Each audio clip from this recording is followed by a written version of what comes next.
بسم اللہ الرحمن الرحیم۔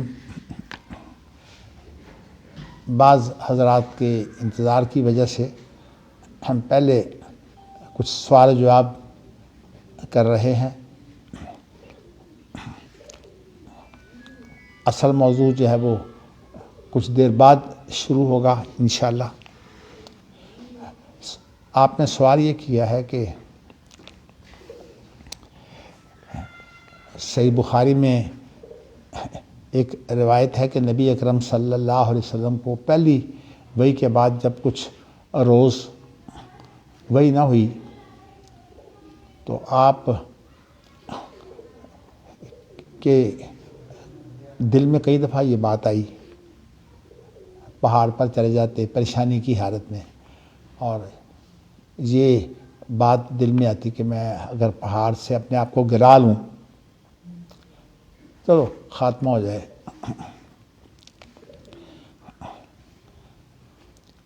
یہ کیفیت جو تھی یہ شریعت میں اس کی کیا حیثیت ہے؟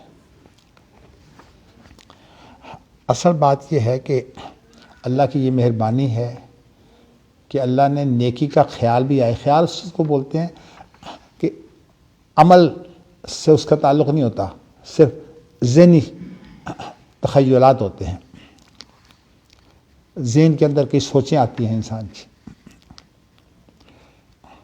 تو نیکی لکھ لی جاتی ہے۔ لیکن برائی کے بارے میں یہ ہے کہ انسان خیال کر کے پھر سوچ لے کہ میں نے یہ کام کرنا ہے، اور وہ اپنی سوچ کو عملی جامہ پہنانے کے لیے کچھ تمہیدی اقدامات بھی کر لے، لیکن عمل سے پہلے اسے اللہ کا خوف آ جائے اور وہ اس سے رک جائے، تو یہ برائی جو ہے لکھی نہیں جاتی۔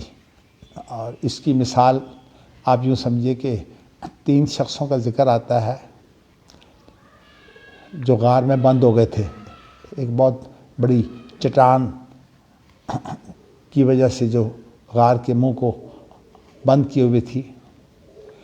اس میں سے ایک شخص نے اپنا واقعہ یہ بیان کیا کہ میرا اپنی ایک عزیزہ کے ساتھ پیار تھا، جس کو آپ عشق کہیے، تو پھر ایسے حالات پیدا ہوئے کہ کچھ رقم بھی اس عورت کو دی گئی اس کی محتاجی کی وجہ سے، اور اس بنا پر پھر یہ ہے کہ معاملہ سارے اقدامات جو ہے وہ اٹھائے جا چکے تھے، لیکن جب آخری فعل آپ ماشاءاللہ شادی شدہ ہیں تو سارے اقدامات اس نے کر لیے، لیکن جس کو آپ زنا کہتے ہیں وہ تو ایک ایسا عمل ہے جبکہ شرمگاہ استعمال ہونی شروع ہو جاتی ہے۔ اس وقت اس عورت نے یہ بات کہہ دی کہ اللہ سے ڈرو، تو جو کموارا پن ہے یہ نہ توڑو، بس یہ جو لفظ ہے اللہ سے ڈرو اور کموارا پن نہ توڑو، اللہ کا خوف آ گیا اور وہ آدمی رک گیا۔ یہ جو عمل ہے اس کو اللہ نے بہت بڑی نیکی شمار کیا ہے، حالانکہ تمہیدی معاملات تو سارے ہو چکے تھے۔ تو اس لیے جو تمہیدی معاملات ہوتے ہیں ان پر اسلام پکڑتا نہیں، اور یہ اللہ کی خاص مہربانی ہے۔ نبی اکرم صلی اللہ علیہ وسلم کے بارے میں بھی آپ اپنی سوچوں کے حساب سے، اپنی نفسیات کے اعتبار سے انسان تھے، اور جو انسانی لوازمات ہیں وہ آپ کو لائق تھے، جیسا کہ نبی اکرم صلی اللہ علیہ وسلم نے خود اپنا ایک عمل صحابہ کو بتایا کہ کہیں ان کی نظر ایک عورت پر پڑ گئی تو وہ نظر آپ نے سمجھی کہ غلط پڑی ہے. آپ گھر میں آئے, آپ نے اپنی بیوی کے ساتھ جو جائز معاملہ تھا وہ کیا, آپ کی شہوت جو ہے وہ ٹھیک ہو گئی. تو آپ نے یہ صحابہ کو علاج بتایا. اسی لیے نوجوانوں کو یہ حکم ہے کہ وہ جب بھی ان کو کوئی موقع ملے تو وہ شادی میں تاخیر نہ کریں. اس سے یہ ہوگا کہ وہ اس کمزوری سے بچ جائیں گے جس کا خطرہ ہوتا ہے.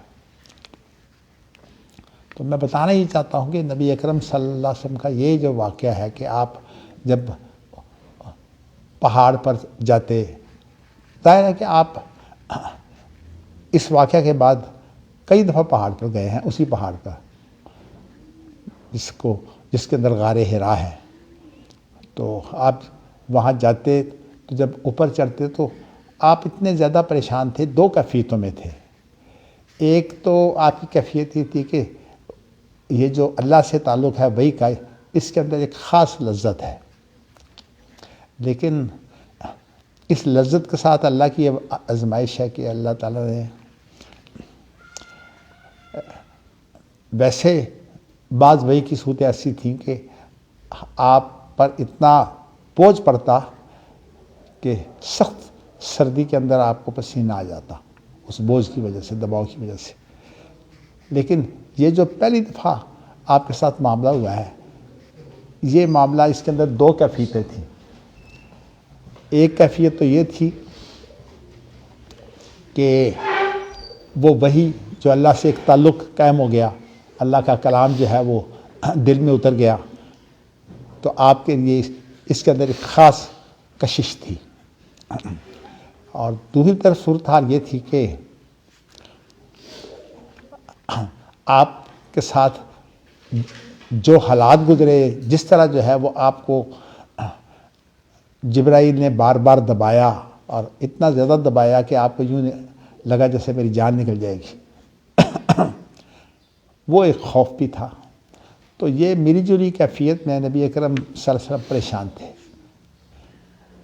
اندر سے آپ کی فطرت یہ کہہ رہی تھی کہ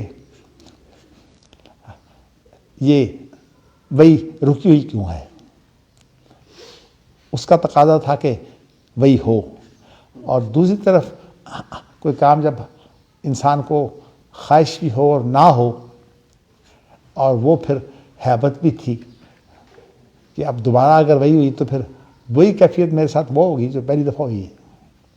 تو اس کیفیت میں گو بگو میں آپ کے دل میں خیال آتا کہ میں ان پریشانیوں سے جو ہے وہ اپنے آپ کو پہاڑ کے اوپر سے گرا دیتا ہوں, اور تاکہ میں ختم ہو جاؤں میں اس پریشانی سے. یہ عام طور پر ڈپریشن کی کیفیت اسے آج کل کہا جاتا ہے, اور ڈپریشن کے مریض اسی طرح کی کیفیتوں سے دوچار ہوتے ہوئے جو ہے وہ خودکشی کر لیتے ہیں. لیکن سوال یہ ہے کہ نبی اکرم صلی اللہ علیہ وسلم کی یہ صرف سوچ تھی, یہ آپ نے عمل بھی کیا ہے. عمل پورا کرنا تو دور کی بات ہے, عمل کی فضا بھی نہیں ہے. یہ صرف سوچ کی حد تک ہے, اور جو چیز عمل میں نہ آئے, صرف ذہنی سوچ و بچار ہو, تو اس کو پھر وسوسہ کہتے ہیں. وسوسہ اگر شروع ہو جائے کام تو پھر وسوسہ نہیں رہتا, پھر کام کی ابتدا ہو جاتی ہے. تو آپ نے تو کوئی کام بھی شروع نہیں کیا, نہ آپ نے گرایا. گراتے بچ جاتے, ہم کہہ سکتے تھے کہ یہ وہی یہ خودکشی کی کوشش تھی, لیکن بچ نکلے. یہ بھی آپ نے کام نہیں کیا. وہ تو یہ ہے کہ صرف ذہنی پریشانی ہے, نفسیاتی مسئلہ ہے. تو نبی اکرم صلی اللہ علیہ وسلم جو ہے وہ اپنی نفسیاتی کیفیتیں بھی بیان کیا کرتے تھے، اس لیے کہ نفسیاتی کیفیتوں کا بھی امتحان ہوگا۔ قرآن مجید کی آیت جو ہے للہ ما فی السماوات و ما فی الارض وَإِن تُبْدُوا مَا فِي أَنفُسِكُمْ أَوْ تُخْفُوهُ يُحَاسِبْكُم بِهِ اللَّهُ۔ اس آیت سے یہ معلوم ہوتا ہے کہ اگر انسان جو ہے وہ اپنے نفسیات کو ظاہر کرے یا اپنے نفسیات کو چھپائے، ان دونوں کا محاسبہ ہوگا۔ محاسبے سے مراد نیکی بھی ہے اور محاسبے سے مراد برائی بھی ہے۔ تو کہنے کا مقصد یہ ہے کہ لوگوں نے غور نہیں کیا، اس کو خودکشی کی کوشش بنا لیا گیا۔ حالانکہ حدیث کے اندر لفظ ہم ہے۔ ہم کے معنی ہوتے ہیں کسی چیز کی اہمیت ہو جائے، جیسے کہ اب استخارے کی دعا میں ہے کہ اذا ہم احدکم، جب کسی کو کوئی معاملہ پریشان کرے، سوچ و بچار جو ہے وہ ایسی پیدا ہو جائے کہ انسان اس کام کو کرنا چاہتا ہے، تو اس وقت اسے چاہیے کہ استخارہ کرے، یعنی اللہ سے خیر طلب کرے۔ تو ہم چونکہ اردو زبان میں لفظ ارادہ جو ہے اس کا ترجمہ کر لیتے ہیں۔ اصل میں ارادہ اس کا پورا ترجمہ نہیں ہے۔ ارادہ جو ہے وہ اس کوشش، اس کام کو کہتے ہیں کہ جب انسان اس کے لیے انتظامات کرنا شروع کر دے۔ ارتیاد ارادہ سے ہی ہے، اس کے معنی ہوتے ہیں جب انسان کسی کے لیے وسائل اکٹھے کرنا شروع کر دے۔ تو اس لیے ارادہ جو ہے وہ انسان کا ارادہ ہی وہ آخری چیز ہے جو عمل سے پہلے ہوتا ہے۔ ارادہ بھی عمل نہیں ہوتا، ہمیں ارادہ بھی معاف ہے۔ تو اور یہ تو ہم ہے۔ ہم کا معنی یہ ہے کہ کوئی چیز سوچ و بچار میں پریشان کر رہی ہو، یہ سارے ہم ہیں۔ اسی لیے اللہم انی اعوذ بک من الہم والحزن، جو سوچ و بچار کی پریشانی ہے اس سے بھی پناہ مانگی ہے، اور جو چیز چھن جانے کا غم ہوتا ہے، حزن اس کو بولتے ہیں، اسے بھی پناہ مانگی ہے۔ تو کہنے کا مقصد یہ ہے کہ یہ خودکشی جو ہے یہ کوئی نہ عمل ابتدائی ہے، نہ عمل کی کوئی وسطی حالت ہے، اور نہ اس کی کوئی انتہائی شکل ہے۔ عمل سے پہلے کی چیز، یہ عمل سے پہلے کی سطح ہے۔ اصل میں یہ وہ بات ہے کہ جس سے نبی اکرم صلی اللہ علیہ وسلم کا یہ عمل جو ہے یہ پکڑ سے خالی ہے، اس پر پکڑ نہیں ہو سکتی۔ تو نبی کے معصوم ہونے کے معنی یہ ہے کہ وہ کوئی ایسا عمل نہیں کرتا جس پر پکڑ ہو۔ چلیے، کیا بات ہے آپ کی جماعت؟ کچھ لڑکے تو ایک دو لڑکے تو چھٹی مطلب لے کے گئے ہوئے ہیں، اور ادھر میں دوسروں کو بھیجا ہے، پتہ نہیں کہاں چلے گئے۔ چلیے کوئی بات نہیں، میں اسی انتظار میں تھا کہ آپ آ جائیں تو پھر جو ہے وہ بات شروع کر دی جائے۔ ویسے تو آج کا جو موضوع ہے یہ بہت ہی نازک ہے، اور اس موضوع کے اندر جو موجودہ حالات ہیں، موجودہ حالات میں لوگوں کے تاثرات اس کے بارے میں بالکل اور ہیں۔ آپ کو پتہ ہے کہ جو انسان کی سوچیں بنتی ہیں وہ عام طور پر معاشروں کے اندر جو رویے پائے جاتے ہیں اور جو سوچیں پائی جاتی ہیں ان سے بنتی ہیں۔ آج کل کی صورتحال یہ ہے کہ دین کا علم جو ہے وہ لوگوں کے پاس کم ہے، اور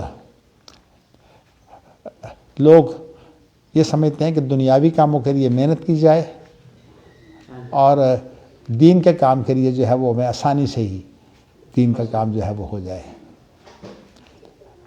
لیکن اللہ تعالیٰ نے ہمیں اس دنیا میں جو بھیجا ہے وہ اس لیے بھیجا ہے کہ دنیاوی محنت صرف ہماری ضرورت کی حد تک ہو، اور باقی جو ہے وہ جتنی بھی محنت کی جائے وہ دین کے لیے کی جائے۔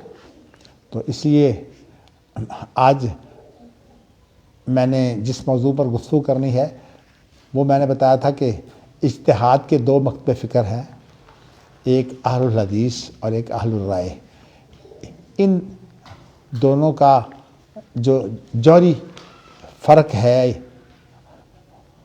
وہ نکات بہت سارے ہیں، لیکن ان میں سے میں چند ایک نکات جو ہے وہ آپ کو بتاؤں گا کہ یہ بعض لوگوں کی رائے ہے کہ یہ صرف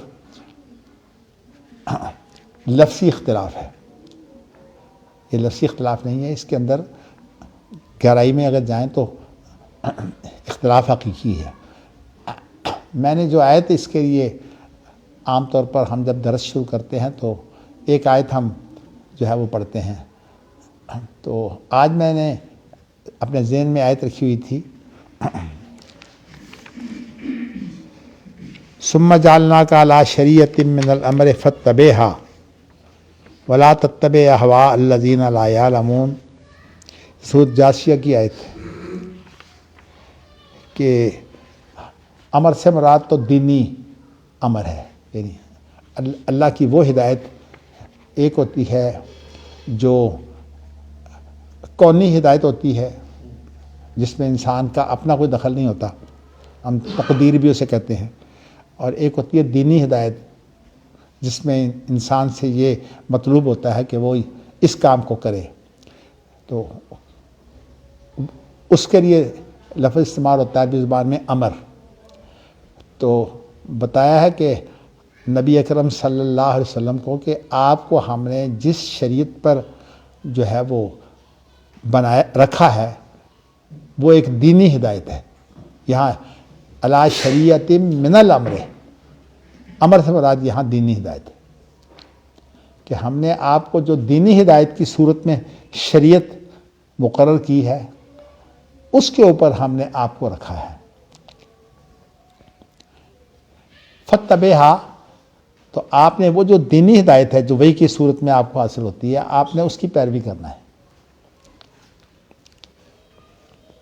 ولا تتبع اہواء الذین لا یعلمون، جو دینی ہدایت سے پوری طرح واقف نہیں ہے یا واقف ہی نہیں ہے بالکل، آپ نے ان لوگوں کو دیکھ کر ان کے پیچھے نہیں چلنا۔ جیسے ہماری ایک سوچ ہوتی ہے کہ بھیڑوں کی سوچ، بھیڑ کوئی ایک بھیڑ جو ہے وہ ایک طرف جانے لگتی ہے، باقی ساری بھیڑیں اس کے پیچھے لگ جاتی ہیں۔ تو ہمارے یہاں اس کے لیے لفظ استعمال ہوتا ہے بھیڑ چال۔ تو اگلے الفاظ یہ ہیں کہ ولا تتبع اہواء الذین لا یعلمون، جو شریعت سے واقف نہیں ہے یا پوری طرح واقف نہیں ہے، آپ نے ان کی آراء کے اوپر نہیں جانا۔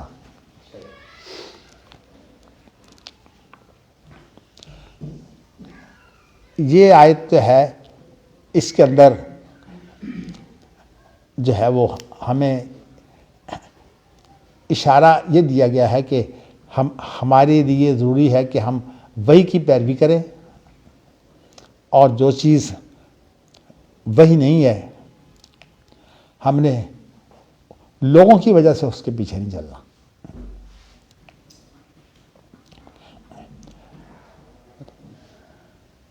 اس کے اندر میں آپ کو بتا چکا ہوں کہ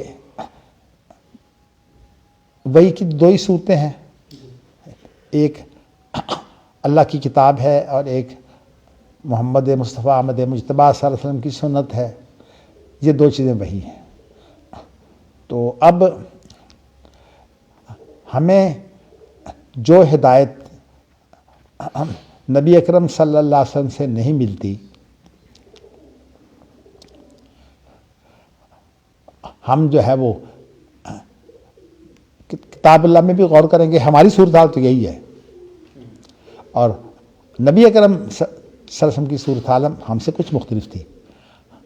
آپ کو کتاب اللہ کی صورت میں وہی حاصل تھی، آپ جو ہیں وہ بعض دفعہ تو صریح آپ کو ہدایت آ جاتی اور آپ اس کے مطابق جو ہے وہ عمل کر لیتے، بہت دفعہ صورت ایسی ہوتی کہ آپ کو جو ہے وہ صریح کوئی ہدایت نہ آتی، تو آپ پھر ایسا کرتے کہ قرآن مجید جو کچھ آپ پر اتر چکا تھا آپ اس میں غور و فکر کرتے۔ میں آپ کو ایک واقعہ بتا دیتا ہوں کہ نبی اکرم صلی اللہ علیہ وسلم کی یہ کوشش ہوتی کہ میں تھوڑا سا اس پہ انتظار کر لوں،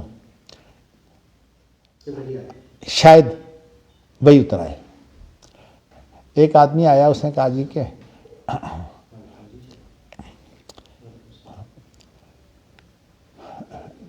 ایک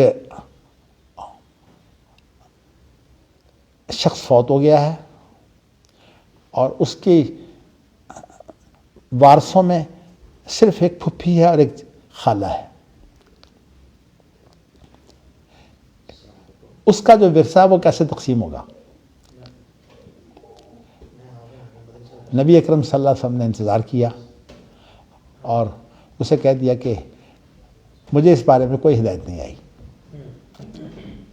پھر وہ دوبارہ آیا اور اس نے کہا جی کہ میں نے آپ سے مسئلہ پوچھا تھا، آپ نے اس کو جواب نہیں دیا، میرا مسئلہ وہی ہے کہ ہم نے ورثہ تقسیم کرنا ہے، صرف پھپھی اور خالہ ہی ہے۔ نبی اکرم صلی اللہ علیہ وسلم نے کہا کہ مجھے کوئی ہدایت نہیں آئی۔ آپ نے ہاں جی دوسری بات بھی ہاں پھر بھی آپ نے یہی کہا۔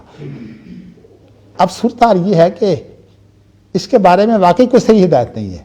آپ نے بہت غور و فکر کیا لیکن آپ کچھ نہیں ملا، کوئی بنیاد اب نہیں۔ اور اس کی وجہ بھی ہے، وہ بعد میں بتاؤں گا کہ وراثت میں اس کی صورتحال کیا بنی۔ یہ جو پھپھی ہوتی ہے اور خالہ ہوتی ہیں، یہ ہماری وراثت کے اندر ایک اصطلاحات ہیں، تو جن کے حصے مقرر ہیں ان کو کہتے ہیں اہل فروض، جی، اصحاب الفروض ان کے حصے مقرر ہیں۔ اس کے بعد پھر جو خاندان کے اندر نہیں ذمہ دار لوگ، بڑے نہیں، خاندان میں ذمہ دار لوگ جو ہوتے ہیں پھر ان کے حصے ہوتے ہیں، وہ ایسا ان کو بولتے ہیں اسبا۔ ٹھیک، اس کے بعد پھر اگر اصحاب فروض بھی نہ ہوں، اسبا بھی موجود نہ ہوں، تو پھر جو رشتہ دار رہ جاتے ہیں ان کو بولتے ہیں ذوی الارحام۔ جی، ذوی الارحام کے بارے میں جو ہے وہ کوئی صریح ہدایت موجود نہیں ہے۔ ٹھیک، تو اگرچہ اہل علم کا بعد میں اسی وجہ سے اختلاف ہوا کہ ذوی الارحام بالکل محروم ہے یا ان کے لیے کچھ نہ کچھ دیا جائے گا، تو اختلاف تو اپنی جگہ پر موجود ہے، لیکن میں بتانا ہی چاہتا ہوں کہ اس کے بارے میں یہ معلوم ہو گیا کہ اللہ کی طرف سے کوئی ہدایت نہیں ہے، اور جو اللہ کی طرف سے ہدایت نہ ہو اس کے اندر ہم عقل و بصیرت کا استعمال ہو سکتا ہے، تو اس لیے اس کے اندر عقل و بصیرت کا استعمال ہوگا، لیکن اس میں ہمیں خود گنجائش مل گئی ہے کہ ہم عقل و بصیرت کا استعمال کریں۔ پھوپھی کو تو کلالہ کی وجہ سے پھوپھی کو تو حصہ بن گیا تھا نہیں؟ ہیں جی کلالہ ہونے کی وجہ سے پھوپھی کا حصہ تو، نہیں، پھوپھی کا حصہ نہیں بنتا، لیکن وہ بھائیوں کے ساتھ بنا، نہیں، بہن بھائیوں کا بنتا ہے، بہن کا بنتا ہے، اب بہن کا بنتا، ٹھیک، بہن کا بنتا ہے، پھوپھی باپ کی بہن ہوتی ہے، سگی بہن کا بنتا ہے، باپ کی بہن کا نہیں بنتا۔ صحیح، تو کہنے کا مقصد میرا یہ ہے کہ خود نبی اکرم صلی اللہ علیہ وسلم کا ایک ارشاد ہے کہ کچھ چیزیں اللہ نے مقرر کر دی ہیں، وہ اپنی طاقت بھر ہمیں جو ہے وہ عمل میں لانی چاہیے، اور کچھ چیزوں سے اللہ نے روک دیا ہے، ہمیں اپنی بھرپور محنت کرنی چاہیے کہ ہم ان سے رک جائیں، اور کچھ چیزیں ایسی ہیں جن کے بارے میں اللہ نے خاموشی اختیار کی ہے، اس کے بارے میں جو ہے اللہ بھول نہیں گئے۔ خاموشی کا مقصد یہ ہے کہ ہمارے اوپر کوئی ذمہ داری نہ ہو، چلو وہ سب ہاں اس میں وسعت ہے، تو جہاں وسعت ہو وہاں آپ عقل و بصیرت سے کام کر سکتے ہیں۔ اصل میں جو مسئلہ عقل ہے نا، اس کے بارے میں جو بنیادی نقطہ ہے وہ ذہن میں رکھیے کہ انسانی عقل جو ہے وہ انسانی صلاحیت ہے، ہماری آنکھیں بھی ہماری صلاحیت ہیں، ہم آنکھوں سے دیکھتے ہیں، اور جو کچھ ہم سوچ و بچار سے حاصل کرتے ہیں اس کے لیے بھی لفظ بصیرت استعمال ہوتا ہے، اس کے لیے لفظ بصر عربی زبان میں استعمال ہوتا ہے اور اس کے لیے لفظ بصیرہ استعمال ہوتا ہے، علی بصیرۃ انا ومن اتبعنی۔ تو بصیرت جو ہے وہ انسان کی اندرونی صلاحیت ہے جس میں انسان کے اندرونی حواس کام کرتے ہیں اور عقل کام کرتی ہے، یہ انسانی حواس۔ اصل جو بنیادی مسئلہ ہے نا عقل کا وہ یہ ہے کہ انسان عقل کو استعمال کرے تو اس کی حدود کیا ہے۔ اصل بات یہ ہے کہ عقل کا استعمال انسان کو کرنا چاہیے، لیکن اس سے پہلے جو ہے وہ ہمیں جو ہدایات ملتی ہیں، تو یہ آپ کی مناسبت سے ایک بڑی اہم بات آ گئی تھی کہ انسانی صلاحیتیں دو قسم کی ہیں۔ ایک انسانی صلاحیت ہے ظاہری، ہم دیکھتے ہیں، ہم اپنے حواس استعمال کرتے ہیں، اور ان کے لیے عربی زبان کا لفظ ہے مشاہدہ، حواس خمسہ کا استعمال ہوتا ہے۔ اور ہمارے حواس کچھ اندرونی بھی ہیں، میں اس وقت اس تفصیل میں نہیں جاتا، ان کو حواس باطنیہ کہتے ہیں، اور ان کے ساتھ ایک عقل بھی ہے۔ تو جو ان کا حاصل ہوتا ہے اس کو بولتے ہیں بصیرت، جو ان کا اصل حاصل ہوتا ہے اس کو بولتے ہیں بصیرت، بصیرت، مشاہدہ اور بصیرت۔ جا۔ اچھا، اب صورت یہ ہے کہ ہمیں قرآن مجید میں حکم دیا گیا ہے کہ اللہ تعالیٰ کی جو ہدایات ہیں جب وہ ہمارے سامنے آئیں تو ہم اس وقت اپنی بصیرت کو استعمال کریں۔ وَإِذَا ذُكِّرُوا، مومنوں کی جہاں صفات کا ذکر ہوا ہے، وَإِذَا ذُكِّرُوا بِآيَاتِ رَبِّهِمْ لَمْ يَخِرُّوا عَلَيْهَا صُمًّا وَعُمْيَانًا، تو اس پر وہ اندھے اور بہرے ہو کر جو ہے وہ نہیں گرتے۔ کیا مطلب ہے؟ ان میں غور و فکر کرتے ہیں، اس کے حکمتیں معلوم کرتے ہیں۔ یہ انسان کو حق ہے کہ انسان جو ہے وہ غور و فکر کرے، تو یہ جو غور و فکر کے نتیجے میں انسان گہرائی میں جاتا ہے نا، تو ہماری زندگی جو ہے وہ کوئی اتنی سادہ نہیں ہے۔ ہم بے شمار معاملات ایسے ہیں کہ ان کے اندر ہم عقل و بصیرت سے، اپنے تجربوں سے، دوسرے لوگوں کے تجربوں سے بہت کچھ سیکھتے ہیں۔ تو مقصد یہ ہے، لیکن عقل کی حد یہ ہے کہ میں اس کی پہلے آپ کو، عقل کی حد یہ ہے کہ وہی کتابیں ہوں، وہی کتابیں، یعنی اگر کوئی چیز جو ہے وہ ہماری عقل و بصیرت سے، جسے ہم آج کل عام طور پر سائنس اور فلسفہ کہتے ہیں، اس سے اگر کوئی چیز ہمیں حاصل ہوتی ہو اور وہ وہی کے خلاف ہو تو ہم جو ہے وہ وہی کو مانیں گے، ہم اس کو نہیں مانیں گے۔ اور اس کی میں عام طور پر مثال یہ دیا کرتا ہوں کہ آپ کی نظر بڑی تیز ہے، ویسے تو انسان کی زندگی کے مختلف اطوار ہوتے ہیں، اس کے اندر بچپن ہو، جوانی ہو، انسان کی صلاحیتیں جو ہیں وہ تیز ہوتی ہیں، اور بہت سی صلاحیتیں بچپن میں نہیں ہوتی، اسی طرح جو ہے وہ بڑھاپے میں جو ہے وہ صلاحیتیں باقی نہیں رہتی۔ تو اس وقت جب کہ صلاحیتیں بہت تیز ہوتی ہیں، آپ اندازہ کریں بڑی تیز نظر ہے، لیکن اندھیرے میں کام کیوں نہیں کرتی؟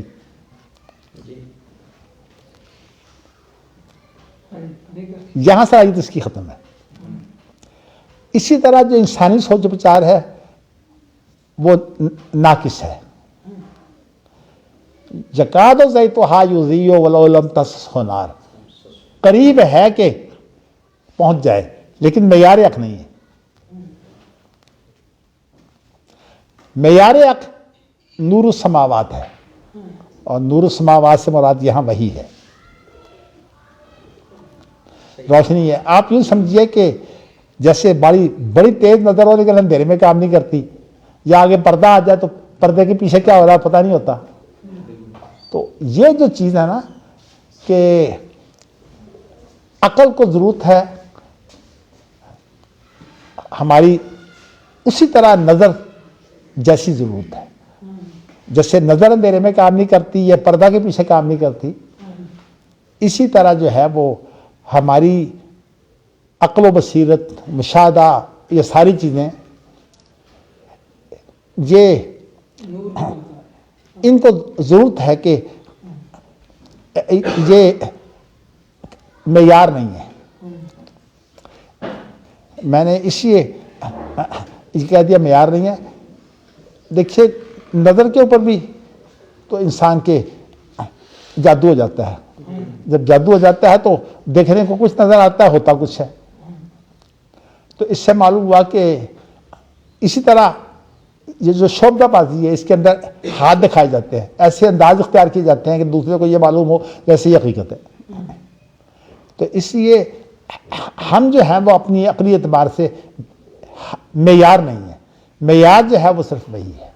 تو اس اعتبار سے جو بڑا مسئلہ ہے وہ یہ ہے کہ عقل و بصیرت کو آپ استعمال کریں, اور اسی طرح کتاب و سنت میں جو چیز واضح نہ ہو آپ اس پہ غور و فکر کرتے ہیں. اپنے علوم جو آپ نے سیکھے ہیں ان کا آپ استعمال کرتے ہیں. وہ جو کچھ بھی آپ استعمال کرتے ہیں وہ آپ کی عقل و بصیرت کا نتیجہ ہے, اور وہ نتیجہ جو ہے وہ معصوم نہیں ہوتا. نبی کا غور و فکر جو ہے وہ ایک معصوم ہوتا ہے. میں اس قسمت کی بات میں گہرا نہیں جاتا. تو وہ معصوم ہوتا ہے. جو نبی کے علاوہ ایک انسان ہے, کتنا بڑا عالم کیوں نہ ہو, اس کا جو سوچ کا حاصل ہے وہ اس میں عصمت نہیں ہوتی, اس کو غلطی لگ سکتی ہے.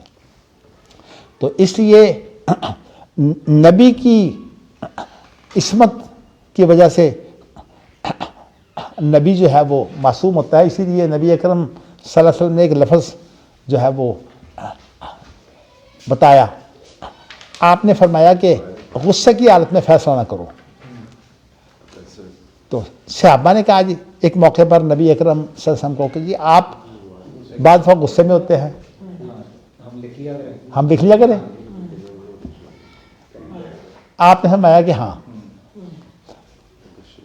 کیا فرمایا؟ فرمایا کہ اس سے حق کے علاوہ کچھ نہیں نکلتا. تو معلوم یہ ہوا کہ وہی جو ہے وہ حجت ہے, اور وہ حجت اس لیے ہے کہ اس کا ذمہ دار اللہ ہوتا ہے. عصمت کے معنی یہ نہیں ہوتے کہ جس سے غلطی نہ ہو. جس سے غلطی نہ ہو اس کے لیے لفظ سبحان ہے, اور جو بچایا جائے غلطی سے وہ لفظ معصوم ہوتا ہے. معصوم کا معنی ہوتا ہے کہ یہاں کوئی بچانے والا ہے. تو اس لیے نبی کا اور یہ خالق کا فرق ہے. اللہ سبحان ہے اور نبی معصوم ہے. تو اس لیے یہ آپس میں مغالطے ہو جاتے ہیں.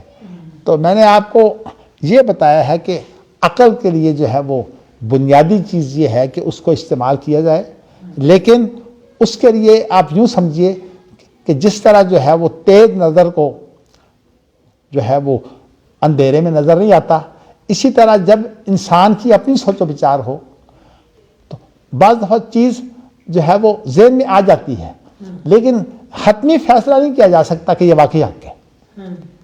تو اس بنا پر جو ہے وہ ہماری دنیاوی ضرورتوں کی بنا پر اس کی اجازت دی گئی ہے, لیکن اس کو اجازت دی گئی ہے جس کے پاس ایسے علوم موجود ہوں جو معاون علوم ہوتے ہیں, کہ وہ ان علوم کو استعمال کرے. لیکن یہ ہے کہ چونکہ دنیا کے کام چلتے نہیں ہیں, اس لیے کہہ دیا ہے کہ جو آدمی صاحب صلاحیت ہو اس کو اجازت ہے کہ وہ اجتہاد کرے, اور وہ اجتہاد کی بنا پر فیصلہ کر دے, تاکہ دنیا کے اندر معاملات جو ہیں ان کا کوئی حل نکل آئے. اور اگر یہ روک دیا جاتا تو اس کا معنی یہ ہے کہ حل ہی نہ ہوتا. پھر کیا ہوتا کہ جو لوگ خود ان علوم سے واقف نہیں ہیں پھر وہ اپنے فیصلے خود کرنے لگتے. تو اس بنا پر جو ہے یہ ہمارے لیے لازم قرار دیا ہے. اب جو بات میں نے آپ کو بتانی ہے وہ میں نے آپ کو کہا تھا کہ میں آپ کو فرق بتاؤں گا. رائے کے بارے میں یہ بات آپ کے سامنے واضح ہو چکی تھی کہ ہماری بلکہ اہل علم کی جو عقل و بصیرت ہوتی ہے اس کا جو حاصل ہوتا ہے, اس کا جو نتیجہ ہوتا ہے اس کو بولتے ہیں رائے. اور میں نے یہ بھی کہا تھا کہ وہ رائے دو قسم کی ہوتی ہے. وہ رائے جو ہے وہ اگر جو اللہ کی روشنی جو ہے جسے وحی کہتے ہیں اس کے مطابق ہو جو کتاب و سنت ہے تو وہ رائے محمود ہوتی ہے، اور اگر وہ اس کے مخالف ہو تو رائے مذموم ہوتی ہے۔ لیکن سوال یہ ہے کہ یہ اہل الحدیث اور اہل الرائے کے اندر جو رائے ہے، یہ رائے یہاں رائے کون سی مراد ہے؟ یہاں رائے جو ہے یہ مذموم مراد ہے۔ وہ کیوں؟ وہ اس لیے کہ اس کے مقابلے میں لفظ حدیث ہے، بالکل سر، بہت زبردست ماشاء اللہ۔ یعنی مطلب ہے کہ یہاں رائے سے مراد وہ ہے جو حدیث کے مطابق نہیں۔ مقابلے میں نہیں، یہ اصطلاحاً یہ فرق ہوگا۔ دیکھیے جب دو چیزیں مقابلے میں ذکر کی جاتی ہیں، اہل رائے اور اہل حدیث، جی ہاں، جب دو چیزیں مقابلے میں استعمال کی جاتی ہیں تو پھر قسیم کے اندر اس کو بولتے ہیں یعنی دو چیزیں ایک قسم کرتے ہوئے اگر آپ کہتے ہیں نا کہ یہ اسم ہے اور یہ فعل ہے، تو اس میں اس کو تو اس کے اندر تغایر ہوتا ہے۔ ہاں تغایر ہوتا ہے۔ جی جی، عطف میں تغایر۔ تو یہاں چونکہ اہل الحدیث اور اہل الرائے کا لفظ تقابل کی صورت میں ہے، اس صورت میں دونوں میں فرق ہوگا۔ جیسے کہ یہ مشہور بات ہے آپ نے سنی ہو کہ ایمان اور اسلام اگر ایک لفظ استعمال ہو تو اس سے دونوں مراد ہوتے ہیں، لیکن اگر تقابل کی صورت میں آئے تو پھر اس سے مراد الگ الگ ہوتے ہیں۔ یہاں بھی اہل الحدیث اور اہل الرائے میں لفظ جو ہے وہ مقابلے میں استعمال ہوا ہے، تو جب مقابلے میں استعمال ہوگا تو اس کا معنی یہ ہے کہ وہ جو حدیث سے الگ رائے ہے وہ مراد ہے۔ تو اس اعتبار سے یہ تقسیم ایک تو فرق یہ ہوا، خطرناک فرق جی کہ جو بھی ہے تو یہ اس سوالات میں کرتے ہیں۔ چلیے ایک بات تو یہ ہے۔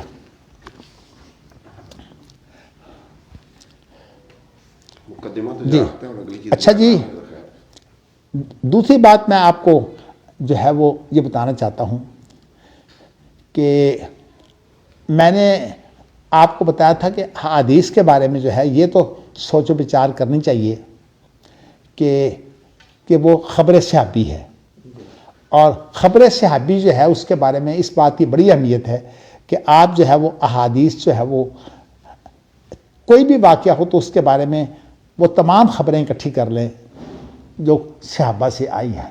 اور آج تو اللہ تعالیٰ نے بڑی آسانی پیدا کر دی ہے، اب تو کمپیوٹر پر جو ہے وہ میں نے کوئی ایک حدیث تھی، میں نے کہا اس کے طرق نکالو، اس کے الفاظ نکالو، تو چند منٹ کے اندر ہی ایک آدمی نے مجھے اس حدیث کے 65 طرق نکال دی ہے۔ تو اس لیے حدیث کے اندر اس بات کی بڑی اہمیت ہے۔ یہ ہمارے ہاں یہ طریقہ غلط ہے کہ یہ حدیث جو ہے یہ تو ہماری دلیل ہے، یعنی پہلے سے تقسیم کر لو کہ یہ حدیث میری ہے اور یہ تمہاری ہے۔ قرآن مجید اور سنت کے اندر یہ تفریق نہیں ہے، یہ سارے کا سارا ہی ہمارا ہے۔ تو اس کے اندر حدیث کے متعلق یہ تحقیق ہو جانی چاہیے۔ اور میں ویسے ایک مثال سے آپ کو یہ بات اتفاق ایسا تھا کہ میں نے جمعہ پڑھا تو جمعہ کے اندر خطیب نے 2 حدیثیں بیان کی، اور خطیب ماشاءاللہ نوجوان تھا تو اس نے جو ہے وہ ان کا حوالہ بھی دیا۔ حدیثیں ویسے بڑی مشہور ہیں۔ ایک تو اس نے حدیث یہ بیان کی کہ لا حسد الا فی اثنتین، کہ 2 چیزوں میں جو ہے وہ انسان آپس میں اتنا رشک کر سکتا ہے مسابقت کی صورت میں۔ یہاں اصل سے مراد رشک ہے، لیکن بہت بڑا ہوا جو رشک ہے نا اس کے لیے لفظ حسد استعمال ہو جاتا ہے۔ تو اس کے پھر اس نے کچھ طرق بیان کیے کہ بعض حدیثوں میں الفاظ یہ ہیں، بعض حدیثوں میں مثال کے طور پر ایک یہ ہے کہ رجل آتاہ اللہ مالا فسلط علی حلقتہ فی الحق ورجل آتاہ اللہ الحکمہ فہو یقضی بہا ویعلمہا، ایک تو یہ الفاظ ہیں۔ ایک اور حدیث میں لفظ ہے رجل علمہ اللہ القرآن فہو یتلوہ آناء اللیل و آناء النہار۔ تو اسی طرح یہ اس حدیث کے اور بھی کئی طرق ہیں۔ تو مسلمان کا کام یہ ہے کہ نبی اکرم صلی اللہ علیہ وسلم کے جو فرمانات ہیں، چونکہ یہ اب صحابہ سے جو ہمیں آئے ہیں اور جو روایتیں ہیں ان کے اندر جو الفاظ کا فرق ہوتا ہے، جب تک آپ الفاظ اکٹھے نہ کریں نا اس وقت تک جو ہے وہ صحیح بات کھلتی نہیں ہے، اس کا مفہوم صحیح کھلتا نہیں ہے۔ قرآن مجید اگرچہ اترا تو 23 سال میں ہے، لیکن اس کی ترتیب اللہ نے وہی سے دے دی ہوئی ہے، اور نبی اکرم صلی اللہ علیہ وسلم نے جو دور کیے ہیں قرآن مجید کے، اس سے پوری اس کی ترتیب اور اس کے لہجے تک جو ہے وہ مکمل ہو گیا ہے۔ تو اس لیے قرآن مجید میں تو یہ آسانی ہوتی ہے۔ دوسری بات ہے قرآن کے الفاظ تو حتمی طور پر اللہ کے ہیں، اور حدیث میں الفاظ جو ہیں وہ شعبی نے جو مفہوم بیان کیا ہے، الفاظ عام طور پر شعبی کے ہوتے ہیں، لیکن یہ نہیں کہنا چاہیے کہ لازماً شعبی کے ہیں، اس میں بہت دفعہ جو ہے وہ الفاظ اللہ کے رسول کے ہی ہوتے ہیں۔ بہرحال جس نے بیان کیا ہے وہ خبر کی حد تک، مراد کی حد تک جو ہے وہ اللہ کے رسول کی بات ہوتی ہے۔ اور میں آپ کو بیان کر چکا ہوں کہ اصل میں قرآن مجید الفاظ الہی ہیں اور یہ مراد الہی ہے، اور اس کے لیے بہترین لفظ جو ہے وہ بیان ہے، ثم انا علینا بیان۔ تو کہنے کا مقصد ہے، اسی طرح ایک اور حدیث اسی خطبے میں بیان ہوئی کہ یہ دونوں حدیثیں بخاری جو ہیں، اس ایک الفاظ یہ ہیں کہ حدیث قدسی ہے کہ اللہ فرماتے ہیں یبن آدم تفرق لعبادتی ام لا صدرک غنن واسد فقرک و الا تفعل ملات یدیک شغلا ولم اسد فقرک۔ میرے خیال میں مفہوم، آپ ماشاءاللہ عالم لوگ ہیں، مجھے ترجمہ کرنے کی ضرورت نہیں ہے، لیکن الفاظ کا فرق دیکھ لیجئے۔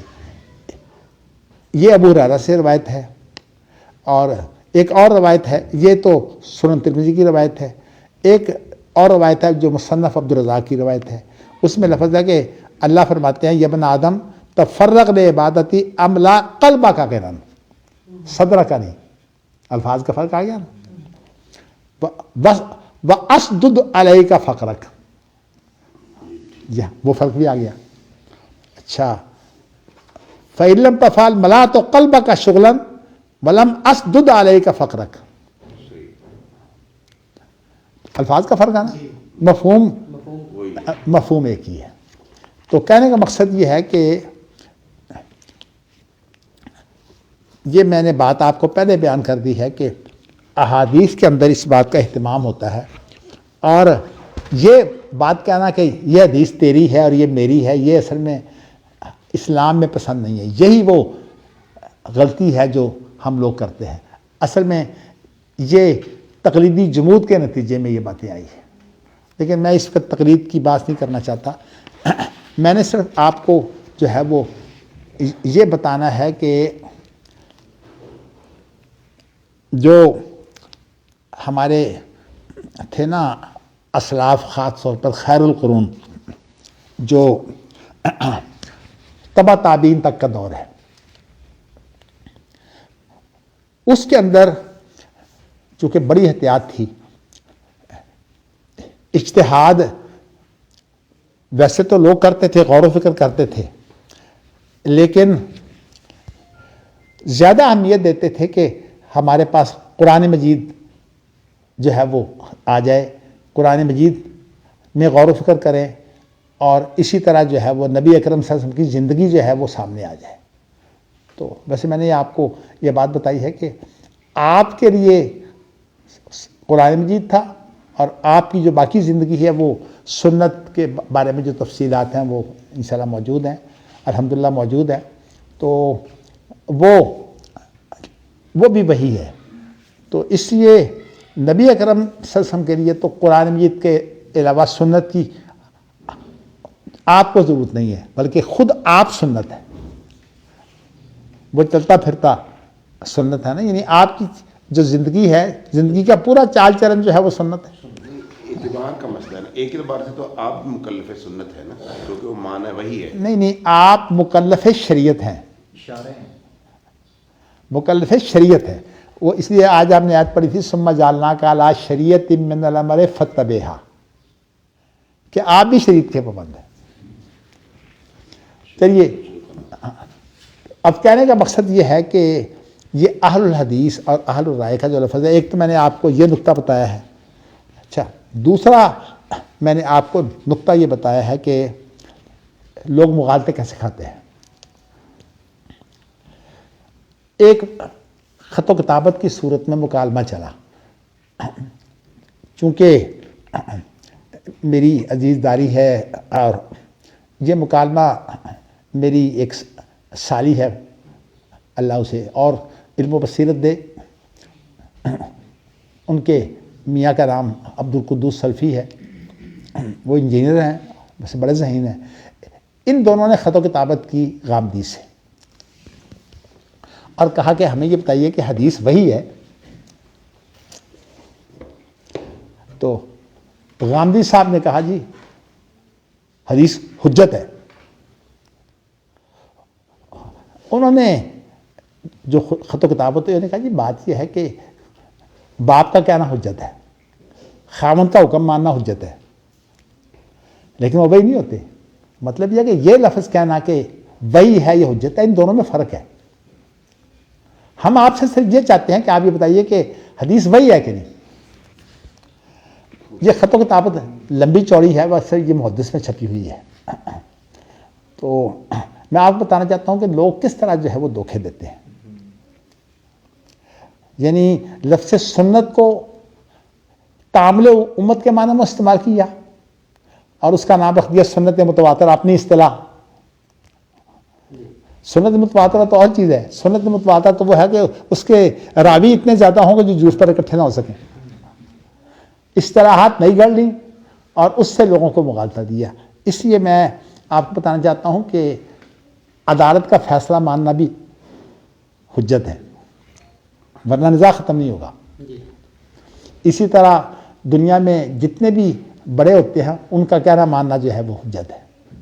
یہاں تک اللہ اہمیت ہے کہ نبی اکرم صلی اللہ علیہ وسلم نے ایک قتل کا معاملہ تھا جو یہود کے ہاں مقتول ہو گیا تھا۔ تو جب دو بھائی آئے تو وہ بھائی جو چھوٹا تھا نا وہ معاملے سے زیادہ واقف تھا، تو اس لیے اس نے گفتگو شروع کر دی۔ آپ نے اسے روکا، کہا کہ کبر کبر، بڑے کو آگے کر۔ یہ ہمیں اخلاق بتایا ہے کہ جب کوئی معاملہ درپیش ہو تو اس میں گفتگو بڑے کو کرنی چاہیے۔ ہاں یہ پھر بڑے کا کام ہے کہ اسے جس چیز کا نہ پتا ہو وہ کہے کہ جی بات تو یہ تھی، اب جو ہے وہ تفصیلی آپ کو یہ بتاتا ہے چھوٹا۔ تو یہ آداب جو ہیں یہ شریعت کے اندر سارے موجود ہیں۔ تو کہنے کا مقصد میرا یہ ہے کہ یہ جو بات ہے نا کہ رائے اجتہاد ہوتا ہے وہی نہیں ہوتی، اس پر اتفاق ہے۔ کیونکہ اجتہاد کے معنی یہ ہیں کہ آپ نے غور و فکر کیا ہے اور آپ کی عقل و بصیرت کا نتیجہ ہے۔ تو جو عقل و بصیرت کا نتیجہ ہے وہ رائے کہلاتی ہے۔ تو اس لیے دوسری بات یہ ہے کہ اجتہاد وہی نہیں ہوتا اور جو حدیث ہے وہ وہی ہے۔ یہ دوسرا نقطہ آ گیا۔ یہ حقیقی فرق ہے، یہ کوئی لفظی فرق نہیں ہے، صرف لفظ کا فرق نہیں ہے، یہ مراد کا بھی فرق ہے۔ تیسری بات یہ ہے کہ نبی اکرم صلی اللہ علیہ وسلم کی جو بات جس کو ہم حدیث کہتے ہیں وہ خبر صحابی ہوتی ہے، لیکن ظاہر وہ یہی ہے کہ وہ نبی اکرم صلی اللہ علیہ وسلم کی گفتگو ہے۔ اگر کوئی دوسری گفتگو سے نہ توڑے تو پھر وہ گفتگو آپ ہی کی ہوتی ہے، یعنی مراد آپ کی ہوتی ہے۔ مراد کے بارے میں تو کوئی شبہ نہیں نا، اس لیے کہ الفاظ کا فرق ہو، مراد تو ایک ہی ہوتی ہے حدیثوں میں۔ تو امام شافعی نے اختلاف الحدیث مستقل رسالہ لکھتی ہے اس موضوع پر کہ حدیثوں میں جو اختلاف نظر آتا ہے یہ اختلاف حقیقی نہیں ہے، اور اس کی جمع کی جو صورتیں انہوں نے ساری بتائی ہیں۔ اور یہی وجہ ہے کہ امام شافعی کا تعلق اہل الحدیث مکتب فکر سے ہے۔ ان کے ہاں جو ہے وہ جب حدیثوں کا ظاہری لفظوں کا اختلاف ہو تو پہلا کام ہے دونوں کو جمع کرنا۔ یہ آپ کو میں پھر بتاؤں گا، اہل الرائے کا کام یہ نہیں ہے، وہ کہتے ہیں سب سے پہلے ہمیں ترجیح دینی ہے۔ یعنی مطلب ہے کہ ہم دیکھیں گے کہ اس کو ترجیح دی جائے۔ ترجیح میں کیا ہے کہ پہلے راہ نکال لی حدیث کو چھوڑنے کی۔ تو اس لیے یہ چھوڑنے کی جو بات ہے نا یہ اس وقت آتی ہے جب آپس میں تطبیق نہ ہو سکے، کوئی حل اور نہ نکل سکے۔ پھر یہ آخری بات ہے کہ بھی اگر دونوں چیزیں جو ہیں وہ اکٹھی ہو نہیں سکتی تو پھر ظاہر ہے کہ ہمیں دیکھنا پڑے گا کہ کون سی بات درست ہے۔ میں اس کی آپ کو مثال دے دیتا ہوں۔ اس کی مثال یہ ہے کہ حضرت میمونہ رضی اللہ تعالیٰ عنہ جو ہیں یہ حضرت ابن عباس کی خالہ ہے. نبی اکرم صلی اللہ علیہ وسلم نے ان سے شادی کی. عبداللہ بن عباس کی روایت یہ ہے کہ جب اللہ کے رسول نے میری خالہ میمونہ سے شادی کی تو آپ احرام میں تھے.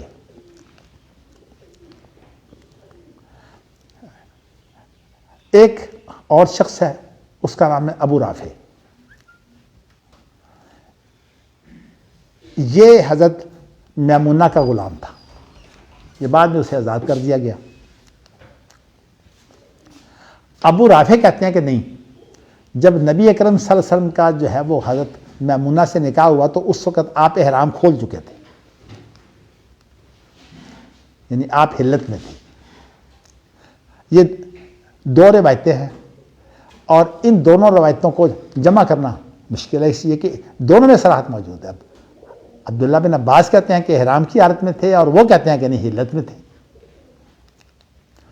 اب جمع تو ہو نہیں سکتی, اور واقعہ بھی ایک ہے, کوئی آگے پیچھے کا واقعہ ہوتا تو ہم کہہ دیتے ایک ناسخ ہے اور ایک منسوخ ہے, وہ صورت بھی ممکن نہیں ہے. تو اب آخری صورت یہ ہے کہ ترجیح دی جائے. اب ہم نے ترجیح دیتے ہوئے سوچ و بچار کیا, کہنے کو تو عبداللہ بن عباس بہت بڑا آدمی ہے اب عقل و بصیرت کے اعتبار سے, لیکن سوال یہ ہے کہ یہ جس دور کی بات ہے اس وقت ابھی عبداللہ بن عباس بالغ بھی نہیں تھے. آپ نبی اکرم صلی اللہ علیہ وسلم کے وصال کے بعد بالغ ہو گئے.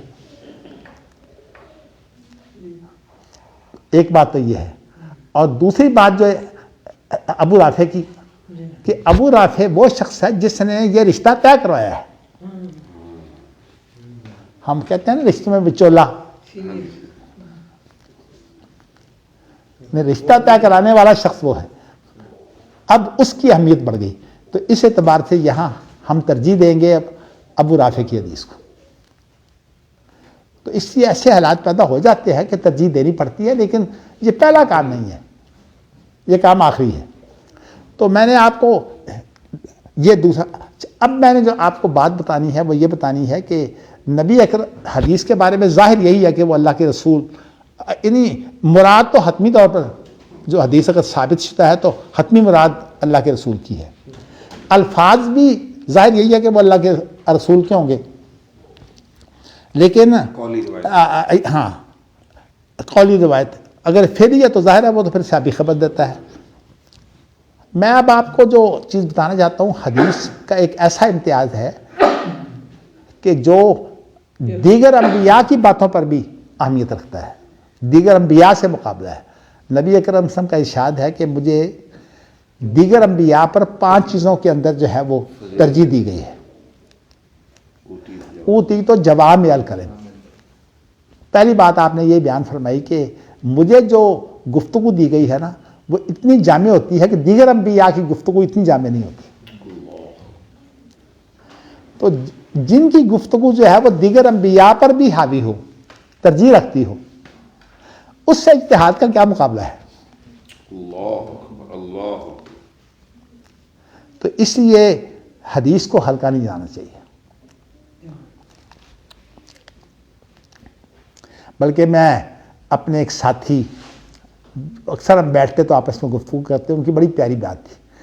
انہوں نے اصل میں اہل حدیث کی, جو آج کے دور کے اہل حدیث ہیں نا, ان کے چھوٹے چھوٹے مسائل کے بارے میں گفتگو کرتے ہوئے ایک نقطہ جو ہے وہ میرے ساتھ جو ہے وہ تبادلہ خیال کیا کہ بھئی یہ اہل حدیثوں کو کیا ہے, یہ نماز کی ایک ایک حالت کے بارے میں گفتگو شروع کر دیتے ہیں کہ اللہ کے رسول نے رفع دین 3 دفعہ کی ہے کہ 1 دفعہ کی ہے.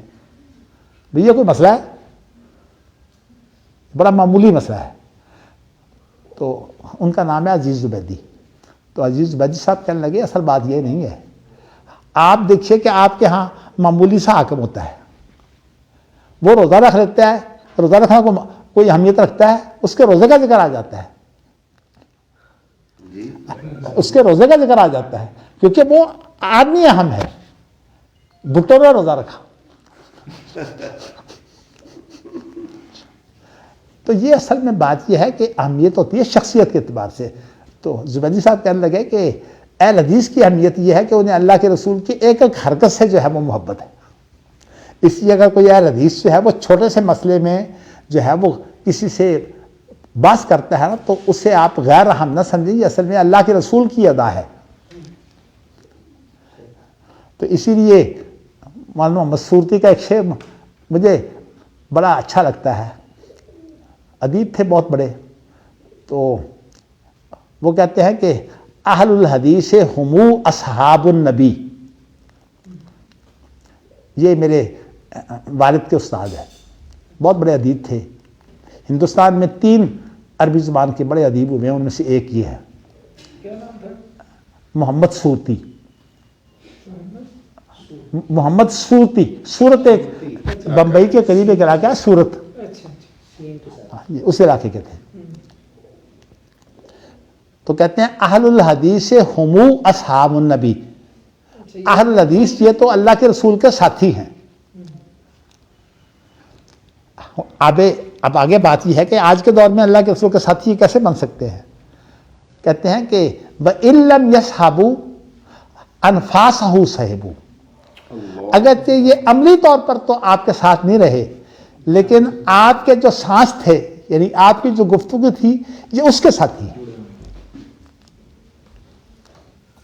تو اس لیے انہوں نے اہل حدیث کی فضیلت بیان کرتے ہوئے یہ بات کہی، انفاسہ صحیبو وَإِن لَمْ يَصْحَبُوا انفاس نفس کی جمع ہے، نفس نہیں، فے کی زبر کے ساتھ۔ اس کا مطلب تو یہ نہیں مرا اگرچہ انہوں نے اپنی شخصیت میں آپ کی صحبت نہیں اختیار، نہیں، انفاس سے مراد اصل میں جب انسان گفتگو کرتا ہے نا تو حقیقت میں انسان کا یہ سانس ہوتا ہے،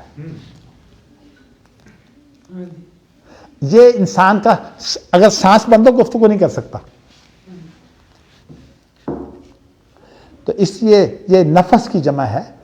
وَإِن لَمْ يَصْحَبُوا، یعنی اللہ کے رسول کے اگرچہ اس طرح کے ساتھی نہیں ہیں کہ آپ کے ساتھ انہوں نے زندگی گزاری ہو، وَإِن لَمْ يَصْحَبُوا أَنفَاسَهُ صَحِبُوا، آپ کے سانس کے، ہاں جی نہیں، مجھے جو یاد ہے وہ اسی طرح ہے، اصل میں ضرورت نہیں ہے، انفاسہ جو ہے اس کے اندر لفظ خود آ گیا ہے، اصل میں جب کلام خود بیان کر رہی ہو پھر لفظ کی اہمیت نہیں ہوتی، اگلا جملہ خود بیان کر رہا ہے، اس لیے یہ جو بلکہ یہ بھی کہا جا سکتا ہے اِن لَمْ يَصْحَبُوا ہو، لیکن یہ بدن میرے خیال میں ٹوٹ جائے گا۔ تو اس لیے میں نے آپ کو یہ بتایا ہے کہ تیسرا جو فرق ہے وہ یہ ہے کہ نبی اکرم صلی اللہ علیہ وسلم کی جو گفتگو ہوتی ہے وہ جامع الکلم ہوتی ہے، اس لیے میں نے اپنے مضمونوں میں یہ لفظ لکھا ہے کہ اجتہاد کتنا ہی اعلیٰ کیوں نہ ہو، وہ اصل میں ایک پہلو ہوتا ہے، کیونکہ اجتہاد کا معنی ہے کہ آپ کسی چیز کے پیش آنے پر آپ کتاب و سنت میں غور کر کے آپ اس کا اطلاق کرتے ہیں، آپ اس کا حل تلاش کرتے ہیں، تو اجتہاد اس کوشش کو کہتے ہیں جو حل تلاش کرنے کے لیے کی جاتی ہے، وہ ایک پہلو ہوتا ہے، جبکہ جو حدیث ہے وہ تو انبیاء کے مقابلے میں اللہ کے رسول کی گفتگو جو ہے وہ اس کی جو شان بیان کی ہے، اوتی تو جوامع الکلم، یہ انبیاء سے مقابلہ ہے۔ مجتہدین کیا ہوتے ہیں انبیاء کے مقابلے میں؟ تو اس لیے میں نے آپ کو بتایا تیسرا فرق یہ دیکھیے، آپ کو یہ بیان کیا ہے کہ اجتہاد حقیقت میں اجتہاد ہوتا ہی یہ ہے کہ ایک واقعاتی صورتحال جو ہے وہ آپ کے سامنے ہے، سب سے پہلے آپ واقعہ کو سمجھتے ہیں، اور واقعہ کو جب آپ سمجھ جاتے ہیں پھر اس کے بعد آپ واقعہ کی تناظر میں گفتگو ہوتی ہے، تناظر میں گفتگو ہوتی ہے، تو ایک ہی پہلو ہوتا ہے جو اس واقعہ سے متعلق ہے، اس میں وہ جامعیت ہوتی ہی نہیں۔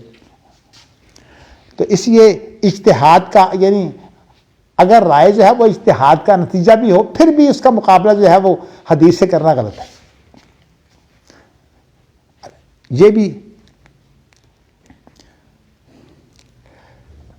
یہ چیزیں جو ہے نا، ایک بات آپ بنیادی یہ بھی سمجھ لیں کہ حضرت علی رضی اللہ تعالیٰ عنہ آپ کو پتا ہے کہ بہت ہی ذہین تھے، اور اللہ تعالیٰ نے آپ کو جو ہے معاملات کے اندر، نزاکت کے اندر جو آپ کے فیصلے ہیں، کبھی میں آپ کو انشاءاللہ بتاؤں گا آپ کے فیصلے کتنے باریک ہوتے تھے، اور میں آپ کو بتاؤں گا کہ ریاضی کے وہ موجد ہے، جی ہاں، وہ انشاءاللہ پھر کبھی بات ہوگی، بات لمبی نہ ہو جائے، تو میں آپ کو بتاؤں کہ حضرت علی کا ایک قول ہے کہ اعرف الحق تعرف الرجال، پہلے حق کو پہچاننا چاہیے، لوگوں کی پہچان بعد میں ہونی چاہیے۔ کیا مطلب؟ کہ حق کو لوگوں کے ذریعے نہ پہچانو، بلکہ حق کے ذریعے سے لوگوں کو پہچانو۔ اس لیے کہ مجتہدین کا جو اجتہاد ہوتا ہے وہ جو کچھ بھی ہے وہ انسان ہے۔ تو اس لیے ایک بہت اہم فرق یہ ہے۔ اصل میں آپ کو اس کی جو بنیادی وجہ ہے نا وہ بتا دیتا ہوں۔ یہ بہت خوبصورت ہے کہ حق تعریف رجال، ہاں، وہ حق کی بتا دے گا کس آدمی کی کیا ویلیو ہے۔ جا اس کے بعد وہ آدمی جو ہے وہ اس کی بات جو ہے وہ اگر حق آپ نے پہچان لیا، پھر اگر اس کی بات حق کے مطابق ہے تو لے لو، خود پتہ چل جائے۔ اور اگر حق کے مطابق نہیں نہ لو۔ سبحان اللہ۔ وہ وہی بات آ گئی نا کہ اگر وہی کے مطابق ہے لے لو۔ میں عام طور پر جو ہے وہ لوگوں کو یہ کہتے ہیں، ہم کہتے ہیں جی آپ اماموں کو نہیں مانتے، ہم کہتے ہیں ہم اماموں کو مانتے ہیں۔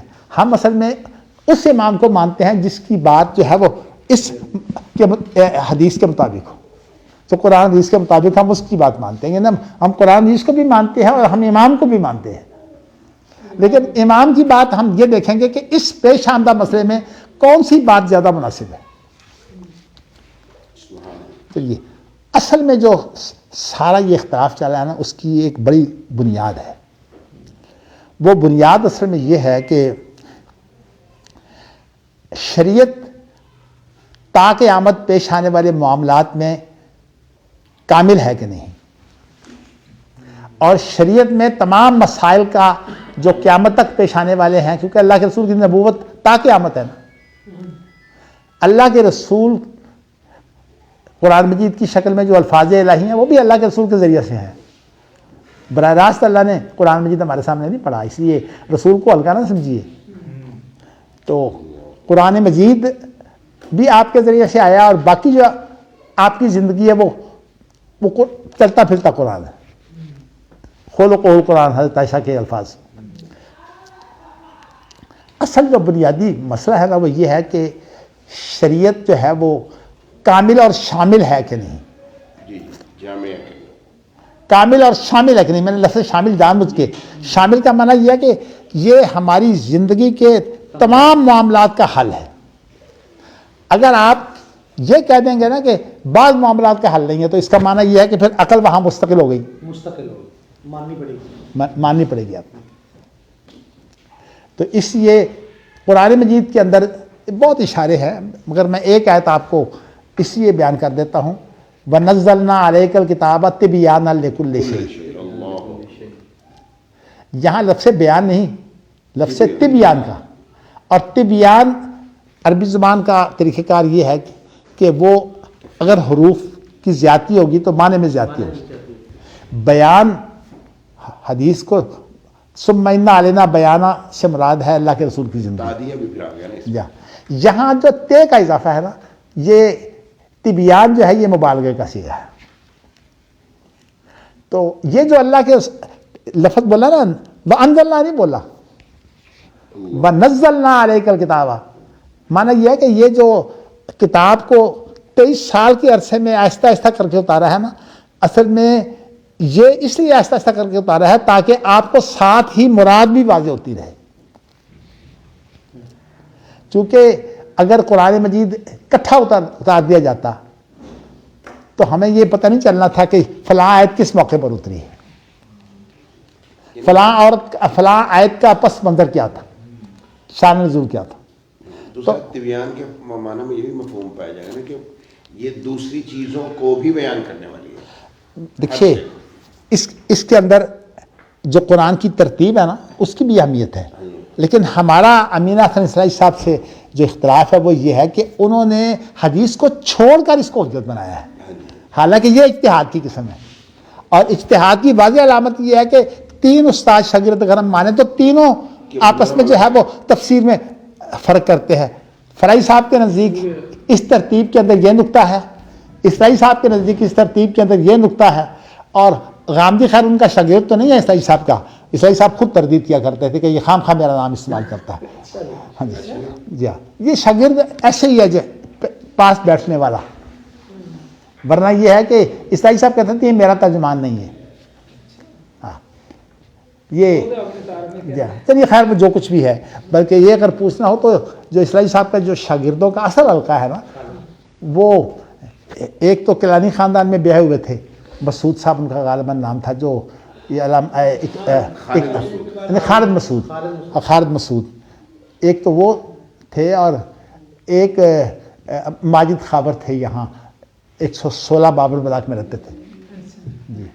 تو یہ چند ایک شاگرد ہیں اسلائی صاحب کے، وہ ہمیشہ تردید کرتے، بلکہ اسلائی صاحب کی وفات کے بعد میرے پاس آئے تھے ماجد خابر، جنہوں نے تدبر قرآن چھاپی ہے، تو وہ کہتے تھے کہ اسلائی صاحب کے نام پر یہ غلط ترجمانی کرتا ہے غامدی۔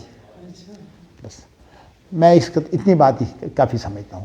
تو کہنا میں یہ چاہتا ہوں کہ اصل جو بات ہے وہ یہ ہے کہ لوگوں کی تلاش یہ ہے کہ کسی طرح قرآن حدیث کو جو ہے وہ ناقص بنا دے۔ اس لیے اس معاملے میں جو ابن حزم کی گفتگو ہے نا وہ بڑی شاندار ہے۔ اس نے اتنی زوردار گفتگو کی ہے، اس لیے کہ وہ ایک قادر الکلام شخص تھا، اپنی گفتگو میں بحث میں بہت زوردار انداز اختیار کرتا تھا، دوسرے کو تردید مشکل ہو جاتی، اتنا زوردار اس کا انداز تھا۔ تو اس اعتبار سے اس نے جو گفتگو کی ہے نا کہ کتاب و سنت کے قابل ہونے کی، واقعی وہ بڑی سنہری گفتگو ہے۔ اس لیے جو خوبی ہے وہ خوبی ہے۔ تو میں آپ کو بتانا سے میں یہ چاہتا ہوں کہ بنیادی نقطہ یہ ہے کہ کیا وحی کے اندر ہر مسئلے کا حل موجود ہے کہ نہیں۔ اگر ہم یہ بات مان لیں کہ وحی کے اندر ہر مسئلے کا حل موجود نہیں ہے، تو اس کا معنی پھر یہ ہے کہ عقل کی حیثیت مستقل ہو گئی۔ جن مسئلوں کا حل جو ہے وہ وحی میں نہیں ہے، وہاں عقل استعمال کرو۔ پھر اگر کچھ مسئلوں میں عقل ہو جاتا ہے تو پھر باقی میں کیوں نہیں؟ علماء نے لکھا ہے نا جی کہ الفاظ شریعت کا ماہر ابن حزم اور حکمت شریعت کا ماہر ابن تیمیہ جس مسئلے میں جمع ہو جائے اس کو توڑا نہیں جا سکتا۔ ہاں خیر وہ اپنی اپنی پہلو ہیں۔ میں آپ کو بتانا اصل میں یہ چاہتا ہوں کہ شریعت کامل اور شامل ہے، اور تا قیامت کوئی مسئلہ ایسا پیش نہیں آ سکتا جو کتاب و سنت سے حل نہ ہو۔ وہ اپنی بات ہے کہ کسی کو حل سمجھ آتا ہے، کسی کو نہیں آتا۔ امام مالک کا یہ عام رویہ تھا، وہ خود بچتے تھے فتوے سے، کہتے فلاں کے پاس چلے جاؤ۔ کوئی کہتا جی آپ سے تو بڑا عالم کوئی نہیں، کہتے کہ جس شخص نے تمہیں یہ کہا ہے اسے جا کے کہہ دو کہ مالک کہتا ہے کہ میں جاہل ہوں، مجھے نہیں پتا۔ اور لادری یہ طریقہ مقولہ ہے، لادری آدھا علم ہے، کہ میں نہیں جانتا۔ عالم کا کام یہ نہیں ہے کہ جو مسئلہ اسے نہ بھی آتا ہو وہ خام خواہ تکلف کرے۔ یا ہر بندے نے بتا دسی جاوے، خیر وہ بھی باتیں ہیں، وہ تفصیلی باتیں تو بہت سی ہیں۔ اصل جو مسئلہ ہے وہ یہ ہے کہ آپ یہ جب کبھی گفتگو سنیں گے نا اہل الرائے کی، تو اس میں ایک جملہ پہلے آئے گا۔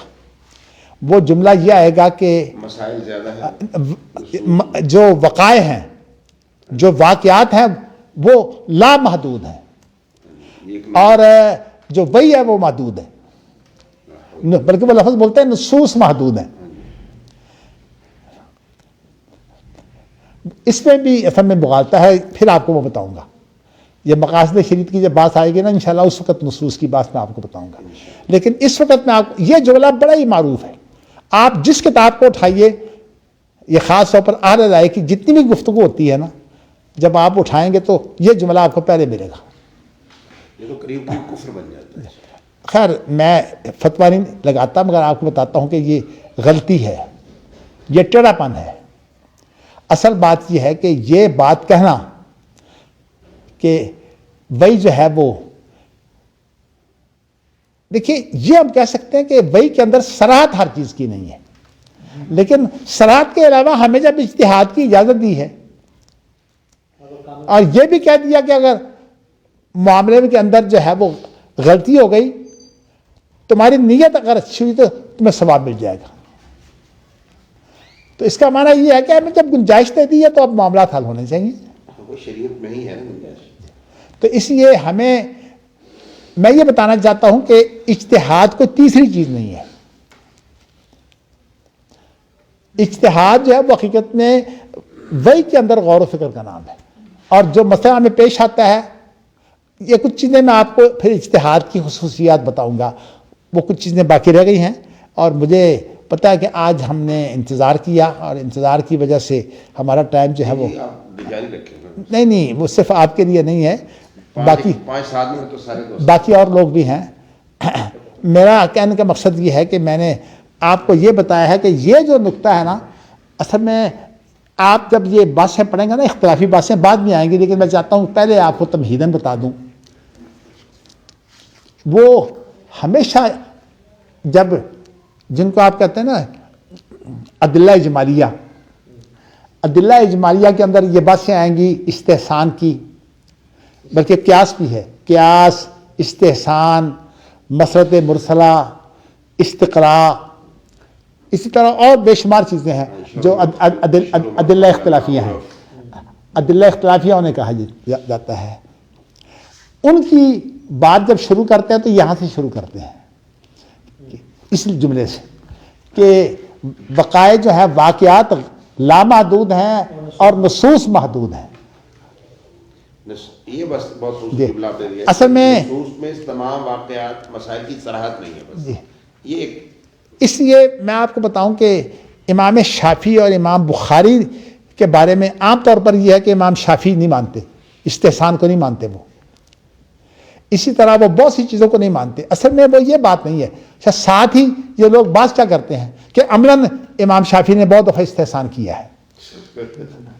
اصل میں یہ مغالطہ کیا دیتے ہیں، امام شافعی ہوں یا امام بخاری، جنہوں نے صراحت کی ہے وہ تو یہ دو ہی ہیں، باقیوں کی صراحت اس طرح نہیں ہے. وہ یہ ہے کہ یہ دونوں جو ہے وہ اجتہاد کو بہت وسعت دیتے ہیں، جی. اور اجتہاد کی ان کا اصل میں اختلاف یہ ہے کہ یہ جو جملہ ہے نا کہ نصوص محدود ہیں اور واقعات لامحدود ہیں، یہ غلط ہے. اس لیے کتاب الاحکام کے اندر امام بخاری نے جو ہے وہ حکمت کا مستقل باب باندھا ہے اور حکمت کی جو ہے وہ اہمیت بیان کی ہے. اور یہ حدیث اس کے تحت ہے جو میں نے ابھی آپ کو سنائی تھی کہ ایک آدمی ہے جس کو عطا اللہ الحکمہ فہو یقضی بہا. یہ کتاب الاحکام میں اس لیے لائے ہیں کہ قاضی جو ہے وہ کتاب الاحکام کا ایک حصہ ہوتا ہے نا، کتاب الاحکام کے اندر قاضی کے فیصلے بھی آتے ہیں. تو اس لیے میں آپ کو بتانا ہی چاہتا ہوں کہ امام بخاری جو ہے وہ حکمت کے بڑے قائل ہیں. اس لیے بعض لوگ ہمارے جو ہے بخاری پڑھتے پڑھتے جو ہے وہ خاص طور پر ظاہری امام بخاری کو ظاہری بنانے کی کوشش کرتے ہیں. حالانکہ امام بخاری کا جو ابن اعظم ہے وہ تو خیر بہت انتہا میں چلا گیا ہے نا. داود ظاہری جو تھے وہ عقیدہ کے اعتبار سے بھی سلفی تھے، ابن اعظم تو عقیدہ کے اعتبار سے سلفی بھی نہیں ہے.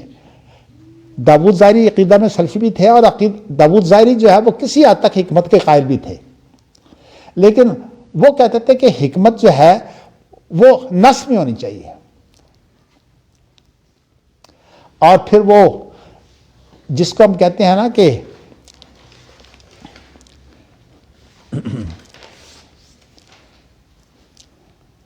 ایک لفظ استعمال ہوتا ہے دلالت النص.